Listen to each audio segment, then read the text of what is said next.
You know what they say is like, no matter where you go, you can go to South Africa, Zanzibar, whatever, and you're still going to be with your own demons.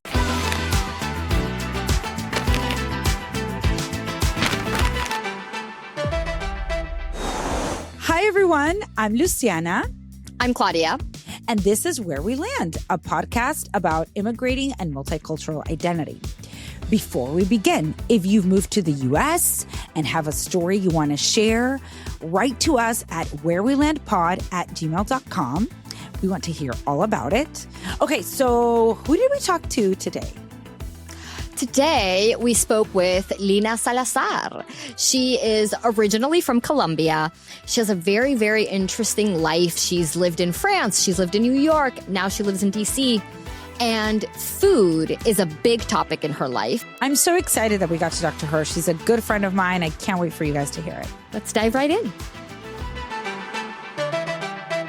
My name is Lina Salazar. Professionally, I am the senior manager for donor engagement at Fresh Farm. But I'm also a mom of a 4-year-old, the wife of a great man, and certified health coach, non-practicing health coach. We should start by saying you and I are friends. You and I met in like the most DC way, which is a networking event. Yeah. Oh, wow. Yeah. For entrepreneurs. That's when I had my health coaching business, and it was like a women's in business, something like that. Women in business, something like that. Yeah. How in the world does your journey start? Where were you born? What are those first years of life like? Tell us. I was born in Colombia, born and raised in Bogota, in Colombia, to loving parents, professionals. I had a very good childhood. My dad worked for a beer company for Bavaria, which is well known in Latin America. So he worked for Bavaria his entire life, and he was like an executive there. So we moved in like different cities in Colombia. So I had that experience, which was nice. But then I spent most of my childhood in Bogota. Mm-hmm. And I graduated from high school and went to law school and political sciences. And then after I graduated, I worked for a little bit not for a little bit, almost 3 years at the Colombian American Chamber of Commerce. Mm-hmm. But then I was like, I want to get out. It was sort of like this dissatisfaction with who I was in Colombia. With who you were in Colombia because of Colombia, or just like you want to reinvent yourself? Because of Colombia. I don't know. It was a lot about social life, my relationship with my body, my relationship with food, and also, I guess, my relationship with my parents, right? So I felt like I wanted something else, that I wanted to get out, and I was very curious. So I applied to do a master's in public policy, public administration in Paris. So I left Colombia in 2009, and I studied in Paris for a year. I did my master's in public administration, Sciences Po. In Paris. Yeah. Great school. Yeah, it was a great experience. When you talk about that, like dissatisfaction, with like Colombia, it sounds more like cultural, social, just a lot of different aspects. And also you lightly mentioned about your relationship with like your body and food. I think you've been very public about the fact that you struggled with an eating disorder from the age of 12, I think. Yeah, 13, 14. Yeah. Right. How did your eating disorder impact your life as like a teenager and then throughout your college years in Colombia? I struggled with body image issues since I was very little, very young, like 10, 12. And then the eating disorder kicked in like more like at 14, 13. You guys are from Latin America. There is this adoration like for specific type of body, tiny waist, the hips, perfect boobs, etc. And I wasn't that. So I always felt out of place. Like if you could look at your mind and your thoughts as a pie chart, right? I think like 98% of my thoughts and my mind was dedicated to what I ate, what I didn't do, how I moved, how much I moved. Did I exercise? Did I not exercise? Did this person think I looked good or not? I mean, it was just like a permanent struggle. And that influenced how I related to men. It influenced how I related to my mom, because as you guys know, regardless of the love they have for us, it's not about the love moms have for their daughters, but our moms were raised a certain way. So they raised us that same way. And so that was hard as well, that the influence, let's say, that my relationship with my mom had over my relationship to what I ate, and the concept that I had of myself and my value as a woman, because I didn't look a certain way. So again, I can articulate all of those things. But back then it was just like, oh, I want to get out of here. I'm tired of everything. I wanted sort of like to start from scratch. And it felt like that. When I arrived in Paris, it felt like I was in a movie. I was like, this is amazing. No one knows me. No one knows can be me. anyone. And there was this freedom of being just like a no one.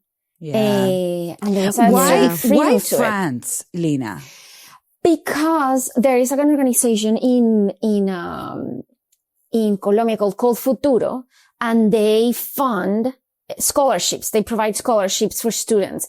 And they had an agreement with Sciences Po in Paris, and other universities for, let's say, for Masters of Public Affairs, Public Administration, Public Policy. Gotcha. So that's why it was perfect. I obviously needed a scholarship, or not. It was not a scholarship. It was a loan, because I had to pay that. Okay. That was another story. Tons of money that I had to pay back for not going back. The agreement is that you have to go back to the country, and I didn't. So I had to pay it all. But my boss was, at the time at the Colombian American Chamber of Commerce. During his career, he was an Colombian ambassador to France. So he always spoke about France and talked about France. And I was like, I like this. And it's a great school. So that's how I ended up was there. a great school. Yeah.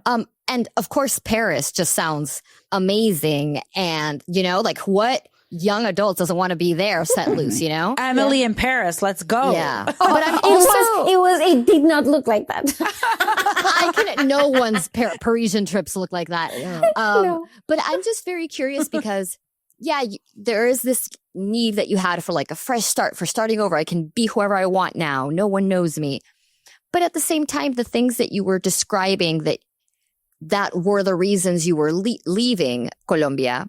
Yes, there's cultural elements, but it's also very much what's in your head, like your relationship to your body, your relationship to food also was playing a role.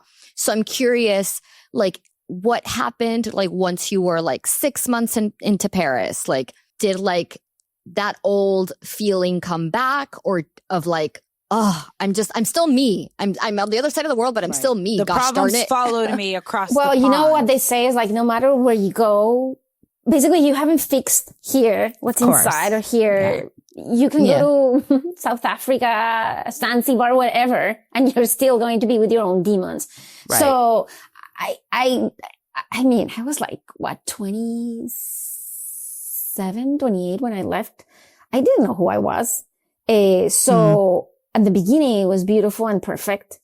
And then winter came, and macroeconomics in English and microeconomics in English came, and those classes. The competition and winter and darkness and a very, very tight budget.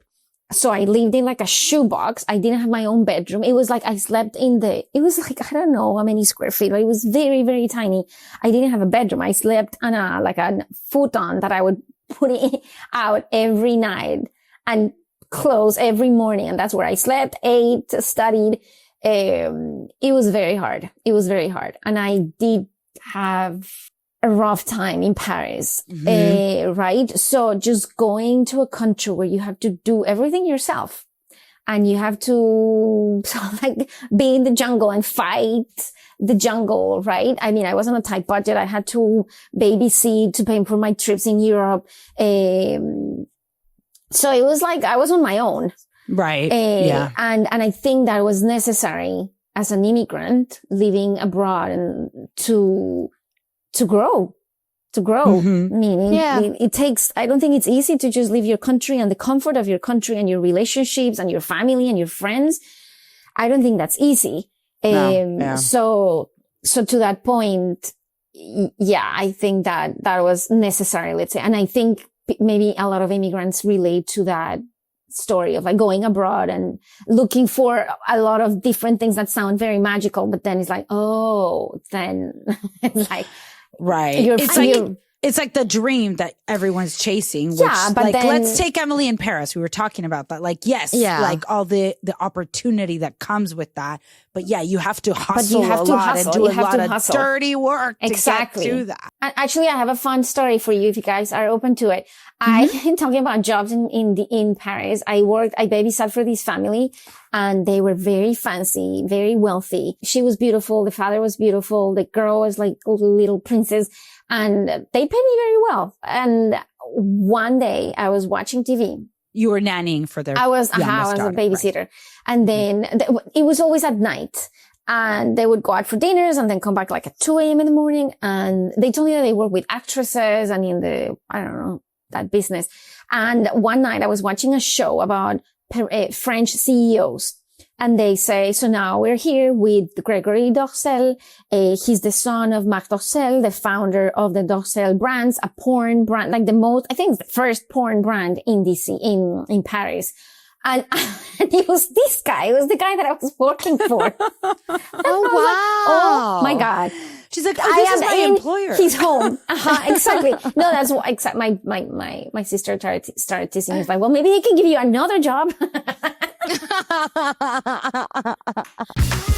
So after Science Po, what took you to New York? Science Po is part of, I don't know, I think it still is a part of a network of other universities. And it's like Lee Kuan Yew in Singapore, LSE, Columbia University, Hertie School of Government in Berlin. And you can do 1 year of your master's in one of these institutions and then apply for another one to do the second year of master's. So I applied to Columbia University and I got in. So that's how I ended up in New York doing my second year of master's. And in the US, to be honest. I never really considered coming to the US. And how was that change? Was that a positive change? Was it a little better than Paris?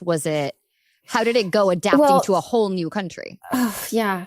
It was better than Paris because I had my own bedroom with a bed and nice like space, a desk, a bed. We're already better. We're already doing better. It was so much better. And I had roommates.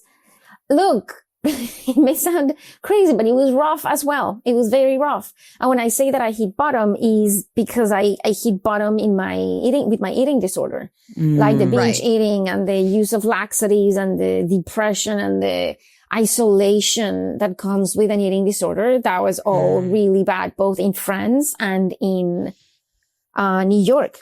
I'm just like a very highly functional person. So I just push through things and I look fine on the outside, but inside I was a mess.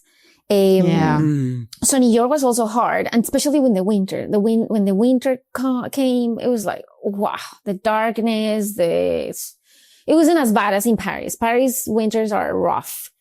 You hear all these people about throwing themselves in the train and oh my God. Oh gosh. Yeah. It was like, I think it was like every day you hear about this, like, maybe I'm next. Oh my God. No, Lina. I'm kidding. Do you think that like being alone without your support system, without your family, without your community, did that exacerbate your eating disorder? That's a good question. And I think 100%. I was very contained in Colombia. But I don't think it would have been better if I stayed in Colombia. I think all those things needed to happen. And I'm grateful that it happened and that I hit bottom and that I had a bad time. I'm glad that it happened. Because otherwise you don't hit bottom. And then you never How do you get to the other side? Exactly. Right. Yeah. So you're struggling with all these things internally, but then also, you are doing what you were there to do. Like you do graduate from your program and, you achieve what you set out to do by studying abroad. So how do you finally decide that you need to, as you said, like get your shit together? Because I can imagine if I'm achieving all the things that I need to be achieving, and I'm struggling and I'm not having a great time, but look at everything I'm doing. So it can't be that bad, can it? Like, what was it that finally got you to say, no, enough is enough? So when I arrived in DC, that was 2012. I I started like dating a guy, and it was not that he was super important or anything, but it was a failed relationship again. And I identified that I had this pattern when I dated guys, always the unavailable, always very dramatic, always very short-lived. And I also hit bottom in like the binge eating was more frequent, and I was more and more miserable, and I was more and more isolated. So, and I have this story.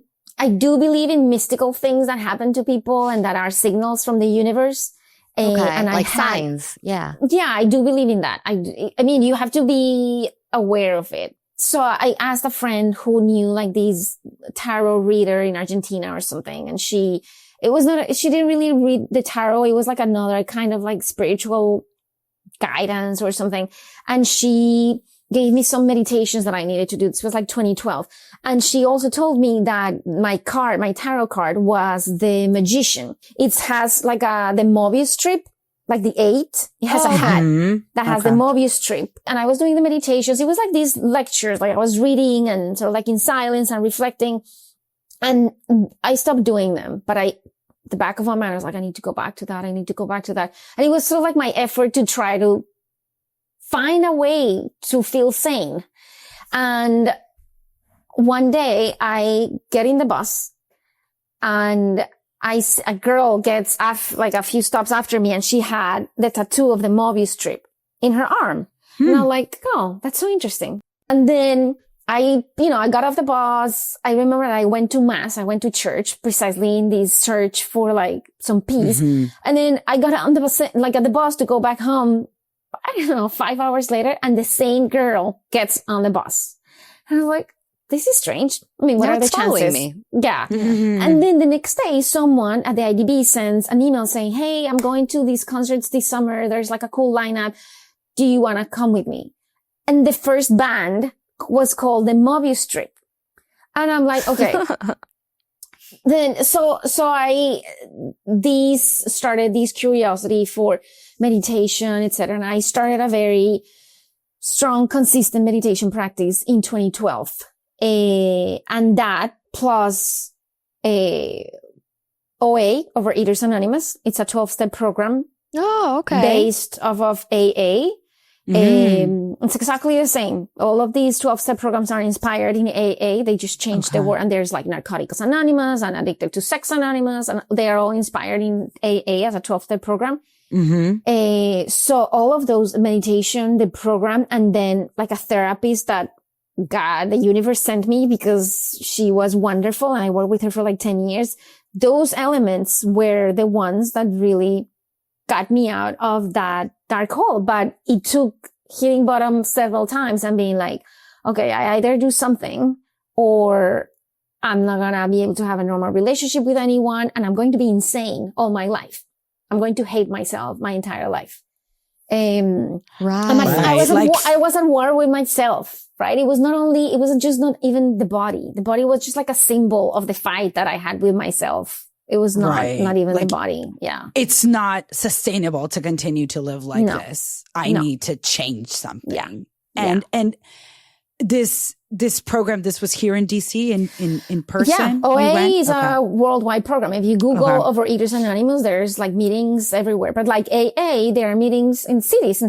So in DC, there are like several meetings a week. And it was my therapist. My therapist was back in Colombia. We did virtual sessions, and she recommended that I go to this. And I was like, she said, you're addicted to food. This is an addiction. And I was like, really? Okay, let me check this out.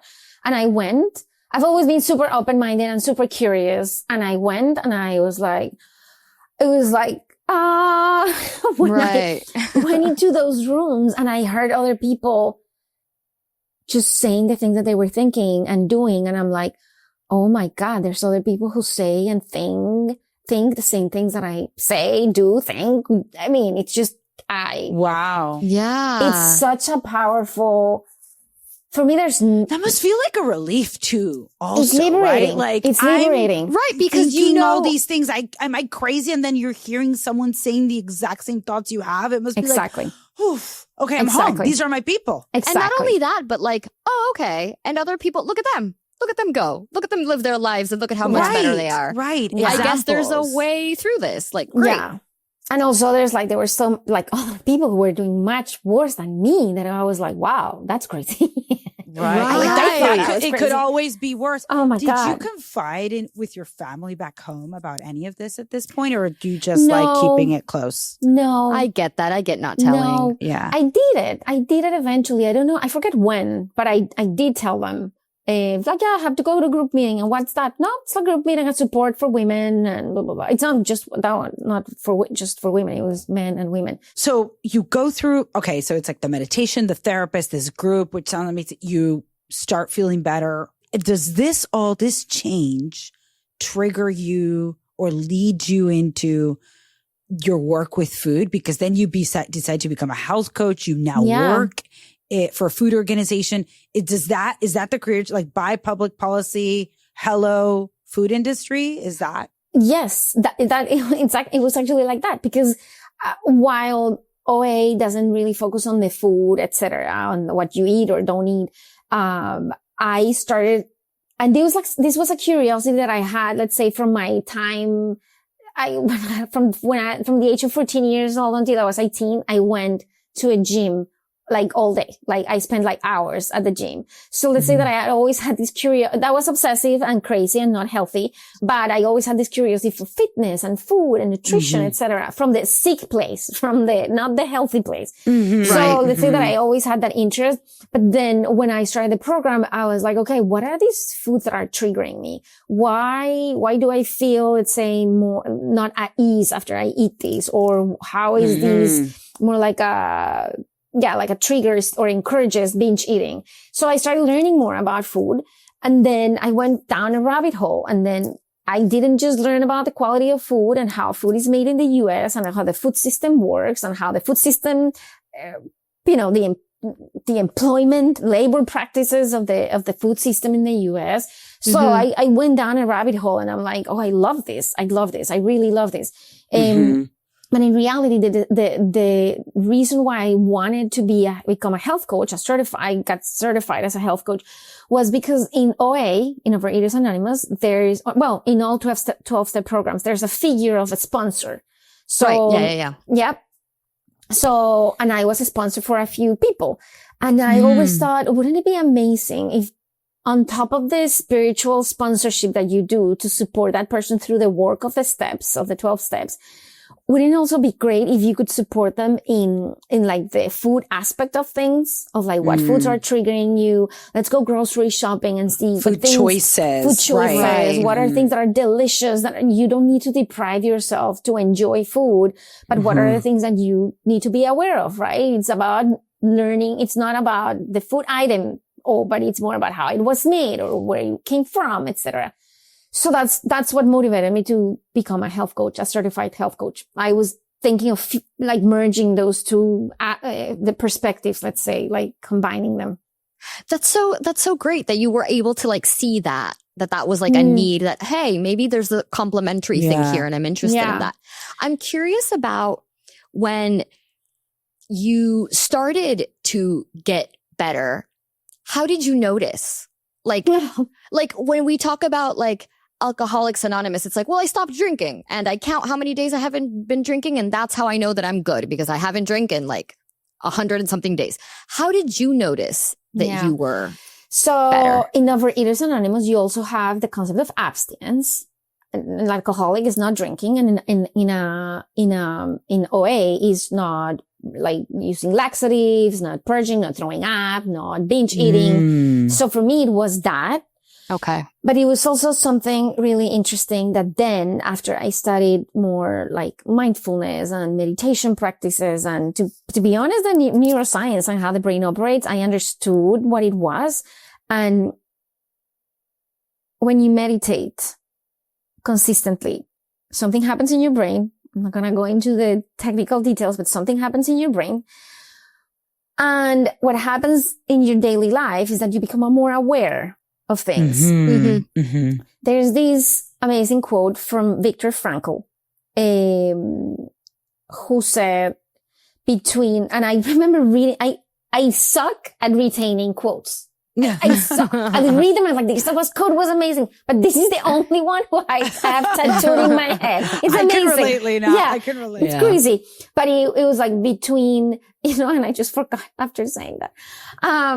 Between stimulus and response, there is a space. And in that space, it's where freedom is or freedom relies or something like that. And I read that many years after I hit this point in my program. And I was like, that's what it is. You gain awareness to make choices. So it's not that I'm no longer the woman who really wants to sit down and eat a bag of bread with Nutella. It's not that I'm no longer that woman. It's that I sometimes I still have that urge because there's something going on in my life. It's not right. There's always something happening in your life that you're escaping from with food. It's that I have the awareness to make a choice, to know that I have another choice, which is Nutella, or just I sit down and breathe, or I sit down and, journal or meditate or go for a walk or just like call someone or text my sponsor. Yeah. Right. So that is the space. And that's why he talks about freedom, because now you have a choice. When you don't have that awareness, it's like you felt like eating and you ate, and it happened so quickly that there's no space between the stimuli and the response. I always felt I've meditated on and off as well. And I've always described it like I feel like my brain is a muscle and I'm exercising my brain through meditation so that I can have that pause that you're describing, the gap, so that that pause can be longer. Yeah, because I have it, I feel it, but it's like half a second long. And when I meditate consistently, it becomes a second. Exactly. And then a second and a half. And then, and you're just making that gap longer. And you can choose then. I'm curious now about your parents or your family back home, or even your friends in Colombia, because now this is such a big part of your life. Like, not just like that you went to Overeaters Anonymous, but that you live by this new way of thinking and new practices you've implemented. And so I'm curious about, and I understand even when you mentioned like, oh, I didn't tell my parents at first everything I was doing, because like, we understand. We also have Latin American parents, and my parents for like the longest time didn't even believe in therapy at all as like a thing, So I completely understand that like that would just be too much information and they wouldn't understand. But how do they look at you now? Like, do they know now? Do they understand? Or are these just like, oh, the things that Lina does, Yeah. Or do they actually get it? They don't go to therapy, none of them. But since when I was maybe 14, I was in a really bad place and I was crying all the time, binge eating all the time, isolating in my bedroom all the time. And I told my parents, I need help. I need help. And I started going to therapy, like many therapists, psychiatrists. I took, Prozac, etc. Since I was 14. So they did believe in help and I asked for it. So I think they have always sort of like admired the desire to get better. And my mom says it nowadays. My dad is less expressive, let's say, but my mom, we talk about it openly, and I now I'm sort of like became sort of like an advisor of her, right? Because we all have our stuff. And I didn't study psychology, or I didn't study Buddhism or etc. With life, I have been able to articulate sort of like the basics. So I'm able to see things that she could be doing, to help herself. So I am very open about it. And I think if anything, and she said it many times. She's like, I admire you because you're strong and you want to get better. And when you say, I'm going to get better, you just go for it. I think that it is true that while it's hard to speak about one's particular issue, others can kind of see that you've been doing something and kind of, I don't want to say take notes because it's not like you're teaching, but take notes, kind of like, oh, they did something and got better. That might be worth something. And Joe sometimes my husband tells me, like, you share too much. And I'm like, that's who I am and I don't care. If your husband must not be Latin. Yeah. Yes, no, he's like, that's because there's no such thing as sharing too much. I mean, what is he talking about? And then, what are you talking about? And This then is how we love each other. This is how we and communicate exactly. love. I And tell also- you and all I my tell him- problems. And I tell him, I cannot, it's very hard for me to connect with someone if they are not willing to be vulnerable with me. Because I can easily become vulnerable with people and share all of the things that I'm sharing, because that's been my journey and defines who I am right now. Yeah. And if someone is not able to open like that, for me, it's very hard to connect at a human level, heart to heart. Like, For sure. yeah, we can go out and talk about the weather and yeah, what did your kid do? Well, superficial. Bye. See you next month. But friends, I need vulnerability. For sure. And I would like push it further that like, I mean, I know there are stereotypes, but like beyond American or Latino who are like warmer, I think it's men and women for sure. Because again, like it's just, Lina, yeah, you and I have gone out and we talk about all of the things. Like, I don't think we've never had like just a conversation of like, oh yeah, I think at the end it's like, oh, it works good. Yeah. Or like, but like it's just, you get in deep and you get in deep quick. And I think that tends to be more women, and men have a harder time doing that. And I think if you marry a Latina, you for sure will be forced into those conversations quick. Today, you work in food security. You've been abroad for over 15 years. You have clearly made a life in DC. I've met your husband, your son, like a beautiful life in DC. Mm-hmm. Where was it? But you did spend like time. Obviously, we know Paris and New York were darker times. I'm assuming it was easier to make friends and build community here in DC than it was in France and in New York, or do I have that wrong? Well, I'm glad that you asked that question, because I don't want it to sound that New York and Paris were awful. I had very rough periods, but they were also amazing times. Mm-hmm. And I made really good friends. Like I'm still very good friends with my friends from Paris, from the masters. Like we still get together. I'm actually better friends with them than I am with friends that I have in DC. Oh, in the interesting. Yeah. And I think the reason is, going back to the point about vulnerability, is that we studied a very hard and challenging masters together. We studied together. Right. We cried together. We didn't have money together. We traveled together. And then you have space to be vulnerable and have tough conversations and cry and support each other. But that requires day-to-day contact. It takes daily exposure. And that doesn't happen when you arrive in DC and you get married and have a kid, because then you see each other every month, every 2 months. Yeah. So there's really, if that. And there, I mean, when was the last time I saw you, Luciana? I know. That was a long time ago. Reprimand her. No, it's both of us. We've tried, but it's busy. It's busy. It's so hard. So it's been harder to make friends in DC because of that daily exposure, space vulnerability, and to show yourself entirely without any shame. And I completely understand the, I always call it like, it's the tale of two cities moment, where it's like, it was the best of times, it was the worst of times. That's true. That's true. It was hard, but it was beautiful. But anyone who has had any kind of like struggle, specifically with your mental health, like I totally relate to that. I went through a phase in my 20s where I was going through bouts of depression. And I remember it was like, if I only tell you what's going on in my head, you're like, it's the worst of times. But like, no, because I'm going out and I'm partying and I'm meeting people and I'm going on trips and I have friends and like I'm doing all the things. So it was both. Like for me, whenever I was having mental health struggles, I'm like, it's both things at the same time. It's the best of times, it's the worst of times, and sometimes it all happens in one single day. You're in both extremes. Yeah. I mean, they kind of say that about motherhood too, right? I mean, Lina, like you're literally just had a baby and your body is like not in the best state. Your hormones are everywhere.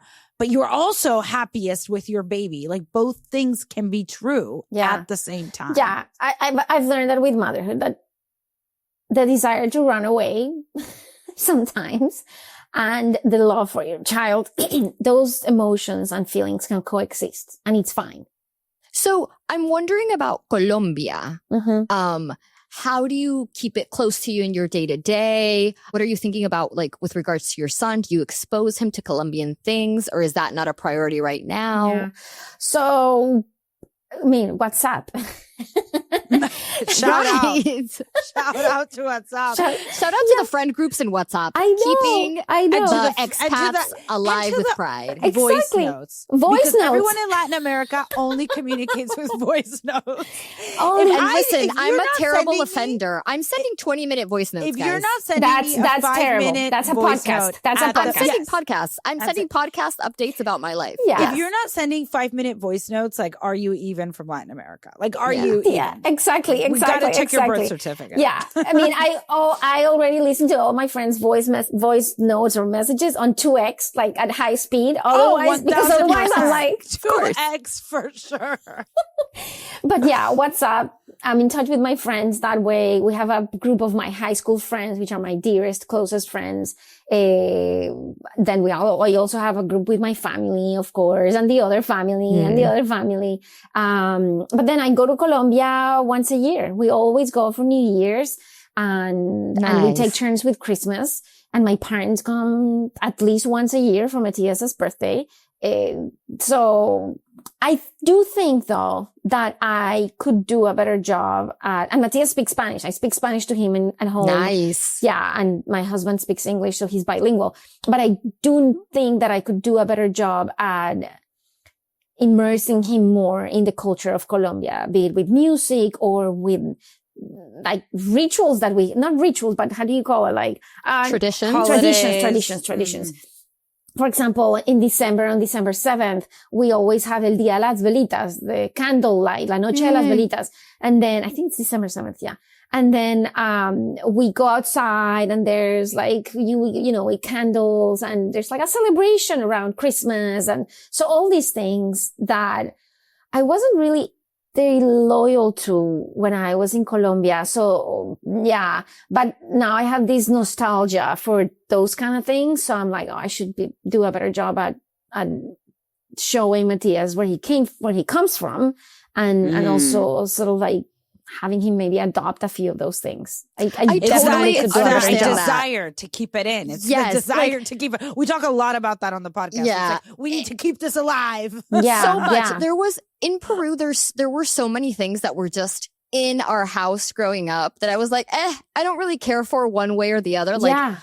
a retablo or like a huaco or like, you know, traditional Peruvian things that I'm like, it's just decoration. They're not particularly great. I don't mind, like whatever. And what are those? And then I moved to New York. Oh, huacos are like Andean ceramic. Oh, okay. vessels. Okay. Waka. Yeah. Okay. Like Sí. pre-Inca Sí. Yeah. Yeah. ceramics. Yeah. So I didn't really care for them one way or the other. And then I moved to New York and I'm like, I need a huaco in my house. I know. I need to go back to Lima and get a retablo and bring it here and to I have it. I need a caballo de huacos paso in my peruano. house.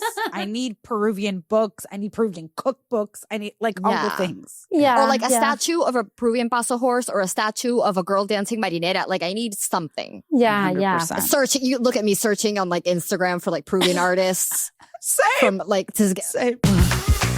We always end the podcast with this question. So, what would you say? I feel like I know this answer. What would you say are your main cultural identities at the moment? Do you feel more American, more Colombian, more something else? Oh What my do you God, feel? that's such a good question. I definitely don't feel American. No surprise there. No. From Yeah, knowing gotcha. you. Never Yeah. felt American, even though I have the blue passport and things, but I can see myself adopting a few things and I'm aware what my sister tells me. It's like, oh, that thing that you said or how you said it or your accent. It was like, it was not you. And I'm like, I don't notice.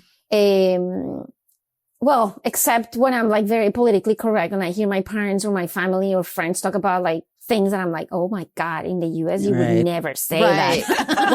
when you hear politics or someone talking about a certain ism Yes. and you're like, your eyes tune up because And I'm we're like- still You're like, saying that. Oh, we're still what? saying that. We're still saying that. Okay. Exactly. Yeah. But but at the same time, and this is, I don't know if it's sad, but I am Colombian and I feel 100% Colombian, but I have forgotten a little bit about what it is to be Colombian. And I enjoy when I go and I start talking in Spanish to my people with the slang words, etc. But at the same time, I've been away for so long that I go back and they're using different words, or, you know, there's like a new bridge in Bogota, or like a new shopping mall or a new neighborhood. And I'm like, I don't know these things. I don't know these things. Yeah, and people and your friends start talking to you like you know. Exactly. And they're like, oh yeah, because we were at like La Perlita the other day. I'm like, what the fuck is La Perlita, guys? Like, what? Exactly. Is it a restaurant? Is it a bar? What are we talking about? Exactly. Yeah. There's like some things that will never change. And then there's some things that just feel like this is completely different. What is going on? Yeah. You know? But I do feel Colombian. Yeah. And lastly, we did not prep you about this, but oh my God. we have a little stand up. called... Show us what you're wearing under. No, we definitely can't do that because I'm wearing pajama bottoms. So no. We have a segment called Speak My Language, which where our guest teaches us a word or a phrase that is unique to their culture or a place where they grew up. Do you have, and like, it doesn't have like a literal translation in English, or maybe it doesn't even exist, or, you know, just like, do you have anything like that to share with us today? Sorry to put you on the spot. Or just like a favorite word or phrase that you just you're like, this doesn't translate using the it in same way. Spanish. Well, I can think of a couple, but there is this comedian in Colombia. I actually forget his name, but he had a stand up about all the things that we used to say in the 90s. And there was one called Échale Café, which is I mean, back in the day, in the 90s, we always used coffee, or maybe still, to when, you know, when pipes are clogged or the toilet is clogged, you put coffee in it. Or if someone falls and they have a scratch on their leg, échale café, like put coffee on it, like just coffee for everything. Échale café, solves everything. Échale café. It solves all your problems. Exactly. A magical cure. Exactly. Échale café. But then the phrase, because of this comedian, it also became like a joke aside, you know, like, oh, I have a parking ticket. And then someone would say, échale café, because it became sort of like a joke. Right. I have student loans. Échale café. Yeah, exactly. Lina, thank you so much. This was fun. I laughed. Thank you so much. Yes. I loved it. It was so nice getting to know you. Likewise. Let's get together soon, please, for yes. sure. So, having finished our conversation, how did that land? Oh my gosh, it's always so good to catch up with Lina. I'm so glad you finally met her. She's great. She was so nice. Very sweet. What a journey. I mean, I knew a lot of it, but I gotta say, there were definitely some revelations there that I did not know. And I did not know about Overeating Anonymous. Like, I didn't know that part of it. And just like how she's really tackled this like an addiction. I did not know the extent of it. I was just kind of like, you know, when she talked about how she needed to leave Colombia because of how she was feeling. And obviously her problems followed her, and it actually even got worse because she didn't have that, and how she felt like it almost had to happen that way. And I think like that is the case. Like, I was just picturing her growing up in the US, where obviously worldwide, it's not a Colombia issue. It's not a US issue. The body ideals of women around the world are just idealized. And like, they're just like these insane standards that I think even now with social media, she didn't even grow up with social media. I feel like it would be just like harder, or maybe like faster that you get to that. She started at age 14. I wonder if she would have started younger. I guess what I'm getting at is like, it was going to happen to her. Like, this was the thing that she was going to have to face and deal with. It was like wherever she was. And I do think whether it was in Paris, Colombia, New York, or DC, she was going to have to deal with it eventually. Yeah. And leaving one place or another, I think like it would just been like a matter of time where she had to face it. And I'm glad she's on the other side of it, and she has all of this, you know, just knowledge about what she was going through, because I do think that so many people, and I think in immigrant communities too, where you aren't, you know, as open to talk about these things, or like more traditional parents, or just like, it's far, you can't speak to those people back home. I think it's so nice that she can have these open conversations with her family now. Yeah. I don't think that is a story you hear refreshing. so much with immigrants. Like, it's like, oh, this is just like, I'm living this private life here. I see them once a year. I'm so glad that she's able to connect the two and that there's acceptance on that side. Yeah. And it sounded like even her mom was like super curious and like asking her questions about it for herself, even, you know, about the health coach stuff, maybe some guidance there.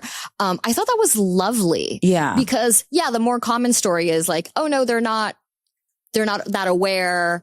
Or they're only superficially aware because that's not really their thing, or they don't really understand. They're not really into that kind of stuff.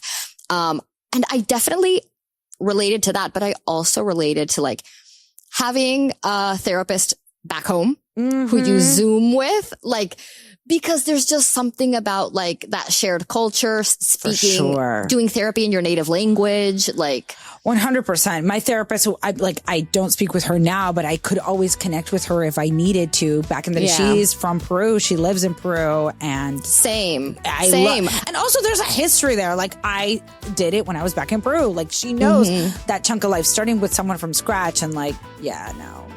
Yeah, and there's just an understanding of like a Peruvian family, you know, like, and she what knows that the dynamic dynamics. is. Yeah, exactly. Like when I tell her, oh, like, you know, XYZ and like stuff about like, oh, I'm married now to like an American. She knows, well, your Peruvianness is coming with X, Y, and Z.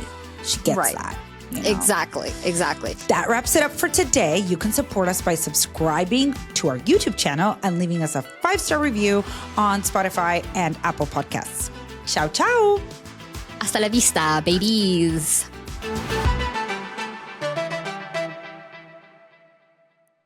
At Where We Land, we know that some immigrant experiences are harder than others, especially for those in the margins of our current legal system. So if you would like to help, we encourage you to support organizations that provide services for immigrants and champion their rights. You can find a list of organizations in the show notes.